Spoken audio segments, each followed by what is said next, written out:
क्या हुआ भाई साहब, कैसे बैठे हो?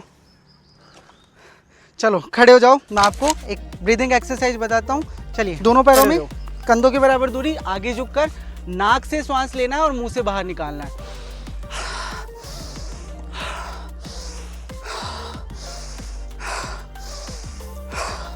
जब भी आप ट्रैक करो तो रुकना नहीं है, बैठना नहीं है। इस तरीके से आप मुख धोती करके अपनी ब्रीदिंग को कंट्रोल कर सकते हैं और अपनी थकान को दूर कर सकते हैं। ऐसी और जानकारी के लिए चैनल को फॉलो करें। नमस्कार।